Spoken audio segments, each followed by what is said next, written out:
Assalamualaikum warahmatullahi wabarakatuh. Selamat menyaksikan dalam rubrik Tukang Donat Keliling Dunia. Assalamualaikum warahmatullahi wabarakatuh.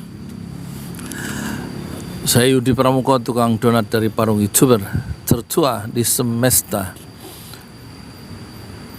Alhamdulillah, wassalatu wassalamu ala rasulillah. Semua presiden itu melakukan pengkhianatan. Buktinya apa? Lah itu rakyat hidupnya susah dari satu presiden ke presiden yang lain. Yang sejahtera hanya pemimpin-pemimpinnya karena dapat fasilitas dari pemerintah, ya toh, dari negara maksudnya. Mereka dapat fasilitas karena sebagai pejabat publik, tetapi tapi presidennya, rakyatnya susah.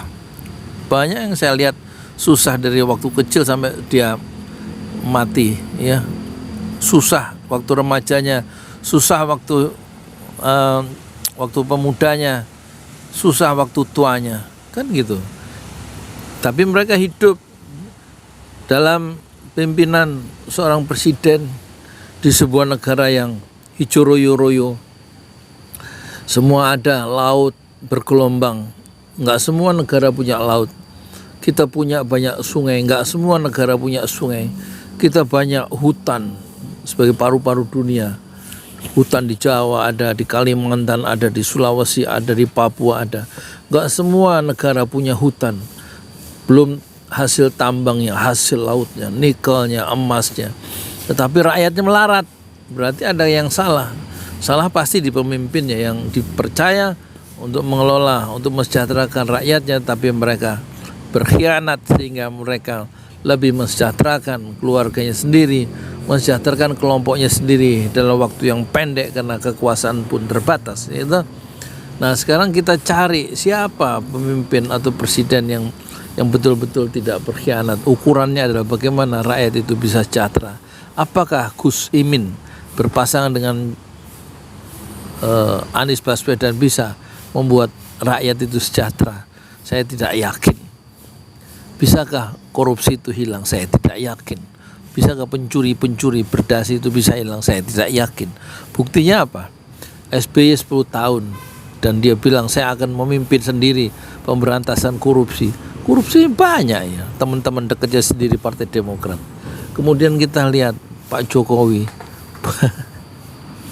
banyak menteri-menteri yang korupsi, itu anggota-anggota partainya yang korupsi, dan nggak bisa apa-apa. Korupsi makin menggila, ya, dari satu presiden ke presiden yang lain, ya, menterinya. Dan kemudian yang korupsi itu sekarang bebas dan mencalonkan diri menjadi anggota DPRD pusat, anggota legislatif pusat, DPR pusat.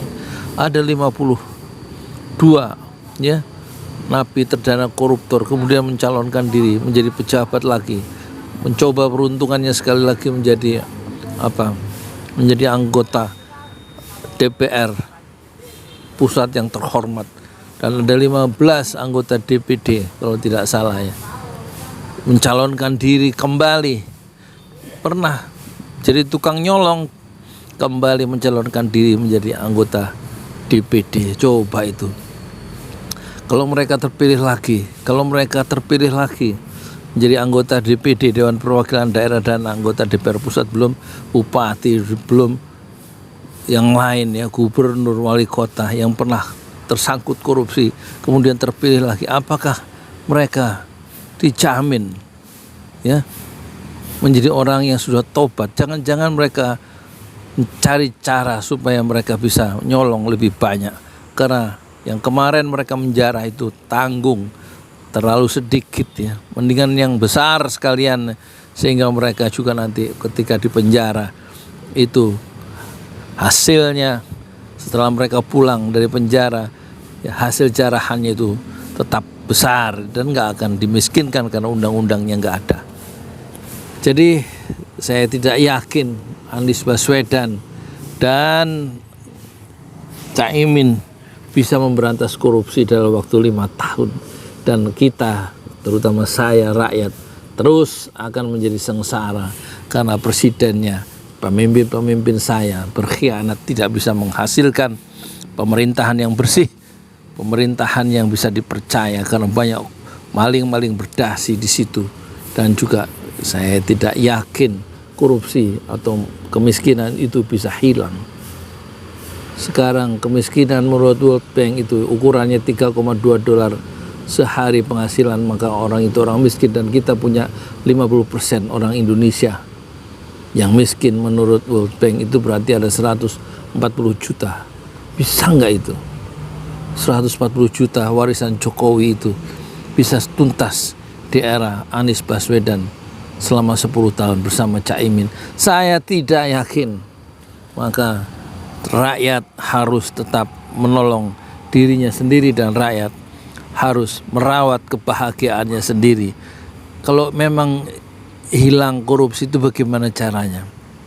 Itu harus diungkapkan oleh Anies Baswedan sejak sekarang, sehingga kita yakin waktu memilih dia itu nanti.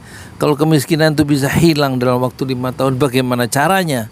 Harus diungkapkan metodenya dan ketegasannya atau undang-undangnya dan lain-lain. Paling tidak strategi, taktiknya, strategnya itu bagaimana menghilangkan maling-maling di negeri yang sangat kaya raya ini. Sehingga karena dikejar oleh para maling, rakyat itu semuanya menderita, ya, dari sejak zaman presiden pertama sampai zaman presiden sekarang ini. Saya Yudi Pramuko, tukang donat dari Parung, YouTuber tertua di semesta Fasbir Sobron Jamila. Bersabarlah dengan kesabaran yang indah. Assalamualaikum warahmatullahi wabarakatuh.